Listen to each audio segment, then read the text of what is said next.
దేవుని స్తోత్రం. మీ అందరికీ ఉన్నాను. దేవుని మాటలు విందాం కొద్దిసేపు. అబ్బా, దేవుడు బైబిల్లో అపోస్తల కార్యము 9వ అధ్యాయంలో ఇలా రాయబడి ఉంది.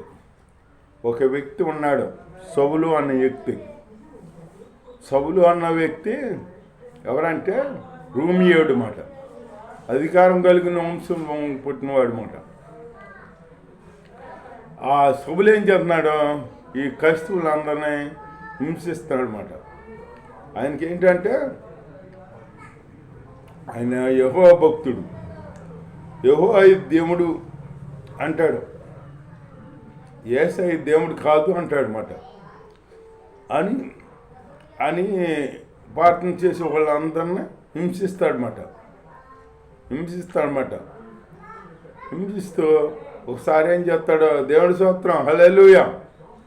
ఒకసారి ఏం చేస్తాడు, వీళ్ళందరినీ హింసిస్తూ ఒకసారి స్తెఫన్ అనే భక్తుని కాడ చంపినప్పుడు ఈ సౌలు ఉన్నాడు, పాత్రదారుగా ఉన్నాడు అన్నమాట. ఈ స్తెఫన్ రాళ్ళతో కొట్టి ఉరుబడికి తీసుకెళ్ళి రాళ్ళతో కొట్టి చంపారన్నమాట. రాళ్ళతో కొడుతుండగా రక్తం కారుతుండగా ఈ స్తెఫన్ ఏం చేశాడంటే, తండ్రి వీరు చేస్తున్నది, వీరు వెరుగ్గా చేస్తున్నారు, దయచేసి వీళ్ళని క్షమించు, వీళ్ళ తప్పు వీళ్ళ మీద మోపకుండా ఉండు అని ప్రార్థన చేస్తున్నాం అన్నమాట. అలా ప్రార్థన చేస్తారు ఎవరైనా. మనం ఇప్పుడు మనల్ని ఎవరన్నా హింసిస్తారనుకో, మనం వాళ్ళ నిమిత్తం ప్రార్థన చేస్తాం, ప్రభు వీళ్ళని దీవించు, వీళ్ళని ఆశీర్వదించి అంటాం అన్నాం కదా. అట్లాంటి స్తెఫన్ లాంటి సహనం కలిగి ఉండాలి మనం దేవుడి భక్తి చేస్తున్నామంటే కాదు. మనం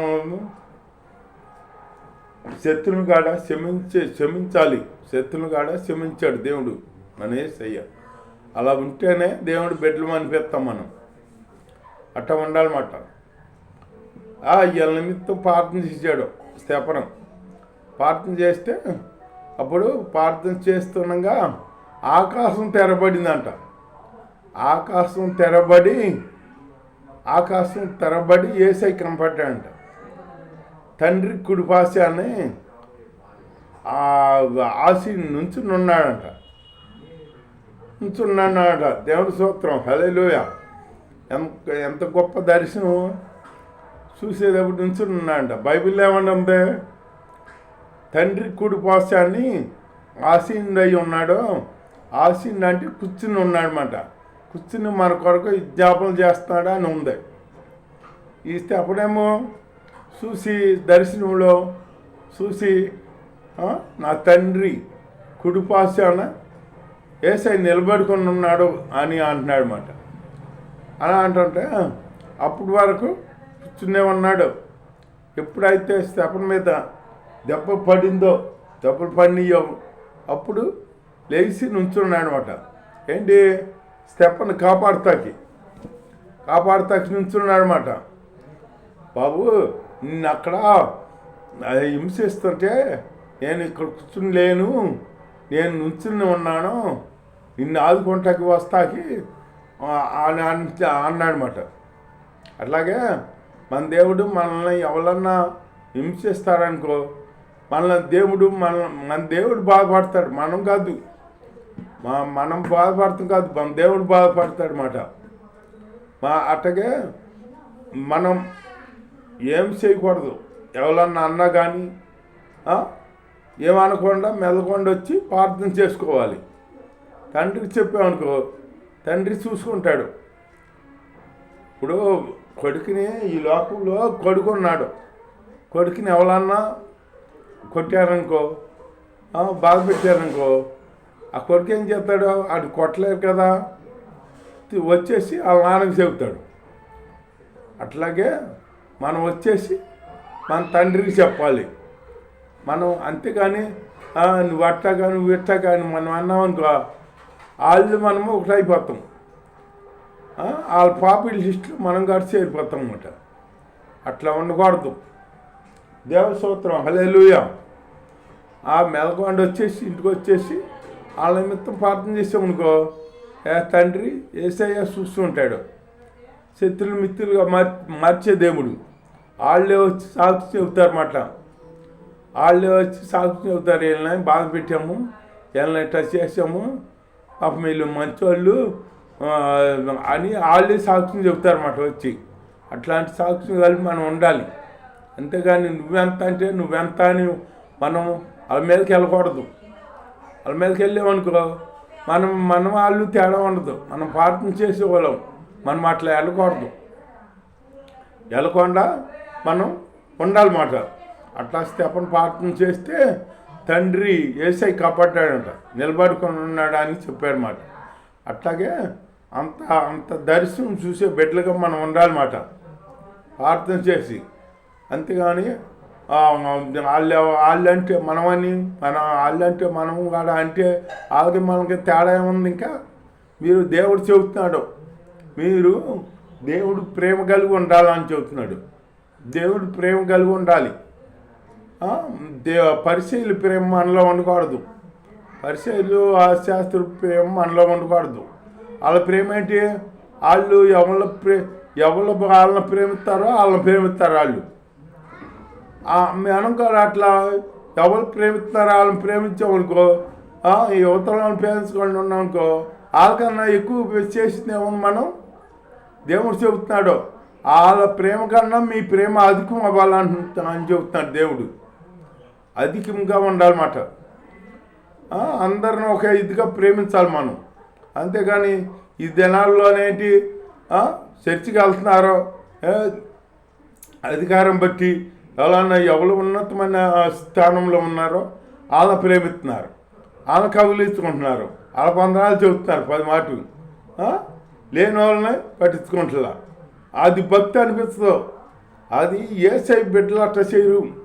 యేసై బిడ్డలో అంతా ఒక్కలాగా అందరిని ప్రేమిస్తారన్నమాట. అట్లాంటి ప్రేమ కలిగి ఉండాలి. మనం ప్రేమలో ఇచ్చతగ్గులు ఉండకూడదు, మన ప్రేమలో కల్మసం ఉండకూడదు. అది ఒకటని యథార్థమైన జీవితం ఉండాలి మనలో. లోన ఒకటి పైన ఒకటి పెట్టుకుని మారుతారు ఒక్కొక్కరు. అట్లా ఉండకూడదు. అట్లా ఉండడం వలన యేసయ్య ఏమన్నాడంటే సున్నం కొట్టిన సమాధులు అన్నాడనమాట. సున్నం కొట్టిన సమాధులు అన్న పైకి చక్క మాటలు చెబుతారు, లోనేమో ద్వేషం పెంచుకుంటారు అన్నమాట మన మీద. మన ఎదురుగానేమో మంచి మాటలు మాడతారు, మనం అవతలకి వెళ్ళంగానే ఇక మన గురించి అసహ్యంగా మాడతారు అన్నమాట. అట్లాంటి వాళ్ళు అట్లాంటి ఇదులు మనలో ఉండకూడదు. దేవుడి స్తోత్రం, హల్లెలూయా. అట్లాగే మనం దేవుడి ప్రేమ కలిగి ఉండాలన్నమాట. దేవుడి ప్రేమ కలిగి లేకపోతే భక్తి చేసేలాపో పరిచయుల్లో అట్లాగే ప్రేమించడం వలన ప్రేమిస్తారు, ఉన్న వలన ప్రేమిస్తారు. అట్లాంటి ప్రేమ మనలో ఉండకూడదు. 2 వ్యక్తులు ఉన్నారంట, 2 వ్యక్తులు ఉన్నారు బైబిల్లో. ఆ 2 వ్యక్తులు దేవుడి సన్నిధికి వచ్చారు, ప్రార్థన చేస్తాకి వచ్చారన్నమాట. వచ్చి ఒక ఆయన బయట నిలబడిపోయాడంట, ఒక ఆయన డైరెక్ట్గా చర్చిలో వెళ్ళిపోయాడంట. వెళ్ళిపోయి బలిపేట దగ్గరికి వెళ్ళిపోయి ప్రార్థన చేశాడంట. ప్రభువా, నేను అలా చేస్తున్నాను, ఇలా భక్తిగా ఉంటున్నాను, వారానికి 2 సార్లు ఉపవాసం ఉంటున్నాను, నీకు దశమ భాగంలో దశమాగుతున్నాను, ఉదయంలోకి వచ్చాను అన్నింటిలో నేను దశమాగుతున్నాను. నేను వాళ్ళలాగా లేనందుకు మీ స్తోత్రం, ఎలాగ లేనందుకు మీ స్తోత్రం, అదిగొద్దుగా పక్కనున్న సుంకర్లాగా లేనందుకు మీకు స్తోత్రం అన్నాడంట. అనేటప్పటికి అక్కడ పోయింది ఆయన ప్రార్థన. పక్కనున్న సుంకర్లాగా లేనందుకు నీ స్తోత్రం అన్నాడు కదా. నువ్వు ఎన్ని ఇచ్చా కానీ నీ మాటను బట్టి తీర్పు ఉంది. నీ మాట మన మాట వృద్ధిగా ఉండాలి. మంచి ఒకనే కష్టపెట్టే మాటగా ఉండకూడదు మనం. అట్లా ఉంటే ఎంత భక్తి చేసినా వ్యర్థమే. అట్లా ఉండకూడదు మనం. దేవుడి బిడ్డలం అంటే మనం చూస్తే దేవుడిని చూడాలి, యేసయ్యని చూడాలన్నమాట. మనలో చూడాలన్నమాట. అట్లాంటి జీవితం కలిగి మనం ఉండాలి. మనం అట్లా ఉండే బిడ్డలుగా ఉండాలన్నమాట.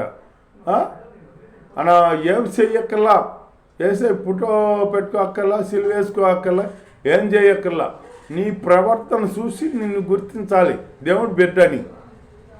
అట్లాగే ఒకసారి యేసన్న గారిని అట్లా గుర్తించారంట. వెళ్ళి బస్సుకి వెళ్తుంటే అందరూ తోసుకుంటున్నారంట. తోసుకుంటుంటే ఈ నెలకొండ ఏం చేసి వెళ్తున్నాడంట. వాళ్ళు ఎత్తుకులే అని మళ్ళీ వచ్చేస్తాడంట, వెనక్కి వచ్చి కూర్చుంటున్నాడంట. ఇవన్నీ ఒక పెద్ద ఆవిడకి చూస్తుందంట. చూసి వచ్చి అందంట, అయ్యా నువ్వు యేసయ్య బిడ్డవా అందంట. యేసయ్య బిడ్డవా అందంట. ఎందుకంత బట్టి అట్టగా ఆయన ప్రవర్తన మంచి ప్రవర్తన కలిగి ఉన్నాడనమాట. ఒకరిని బాధ పెట్టే బిడ్డగా ఉండలేడు. వాళ్ళలో కలిసి తోసుకుని ఎక్కుదామన్నా ఇది లేదు ఆయనకి. మనం అట్లా ఉండాలి. అంతేగాని ఆయన ఏమన్నా ఫోటో పెట్టుకున్నాడా, పోనీ సిలువేసుకున్నాడా, పోనీ చేతిలో బైబిల్ కార్డు లేదంట. అట్లా అందంట ఆ పెద్ద ఆవిడ, నువ్వు ప్రభు బిడ్డవాయా అని. అట్లా మనల్ని అన్నమాట. అట్లా అనాలి. కానీ నువ్వు నీ నోటికి జరగకూడదు. నీ నోరు తెలిస్తే హృదయ మాటలు రావాలి, మంచి మాటలు రావాలి. అంతేగాని అసహ్య మాటలు ఉండకూడదు. అసహ్య మాటలు మనలో ఉండకూడదన్నమాట. మనం పవిత్రంగా జీవించాలన్నమాట. అలా జీవిస్తేనే ప్రభు బిడ్డలు అనిపిస్తాం. ప్రభు తగ్గ బిడ్డలుగా మనం జీవిస్తూ ప్రభువులో అలాగా మనం ప్రేమ కలిగి ఉండాలి. అలాంటి జీవితం దేవుడు మనకి దయచేయను గాక. దేవుడు ఈ వాక్యం దీవించు గాక. ఆమేన్. దేవుని స్తోత్రం. మీ అందరికీ వందనాలు. హల్లెలూయా. స్తోత్రం. నైనా పరిశుద్ధుడా, ఇప్పుడు వరకు నాయన కాపాడు మా దేవా. ఇప్పుడు నాయన మీ మాటలు చెబుతా కృపించారు ఆయన. దాన్ని బట్టి మీరే మాట్లాడి మా దేవా నీ స్తోత్రం. నేను మాట్లాడి సహాయం చేసి మా దేవా నాయన మీ బిడ్డలుగా మేము నాయన ప్రేమ కలిగి సమాధానం కలిగి ఉండాలని తెలియపరిచి మా దేవా. పరిస్థితి ప్రేమ శాస్త్ర మాలో ఉండకూడదు తండ్రి నాయన. మీ ప్రేమ కలిగి ఉండాలి తండ్రి నాయన. ప్రభా నాయన స్తోత్రం అంటే మిమ్మల్ని తండ్రి మాలో చూడాలి తండ్రి. అలాంటి ప్రేమ కలిగి మేము జీవించాలి తండ్రి. అలాంటి జీవితం జీవిస్తూ నాయన అయినా తండ్రి నాయన మీ బిడ్డలుగా నాయన తండ్రి ఆత్మీయంగా వర్ధిల్లే జీవితం దయచేసి కాపాడు సహాయమని ఎదురైన వేస్తున్నామలో ప్రార్థనేసాడు పెట్టుకున్నాం పరమ తండ్రి. ఆమె సహాయం చేస్తున్నది స్తోత్రం చెల్లించుకున్నాం పరమ తండ్రి. ఆమె తండ్రి అయిన యెహోవాదేవుడి ప్రేమ, కుమారుని యేసుక్రీస్తు కృప, పరిశుద్ధాత్మను శాశ్వత ఇక్కడ చేరి నాకు లోకంలో సకలపరిచి సదా తోడై నడిపించుగాక. ఆమేన్ ఆమేన్ ఆమేన్. హల్లెలూయా హల్లెలూయా.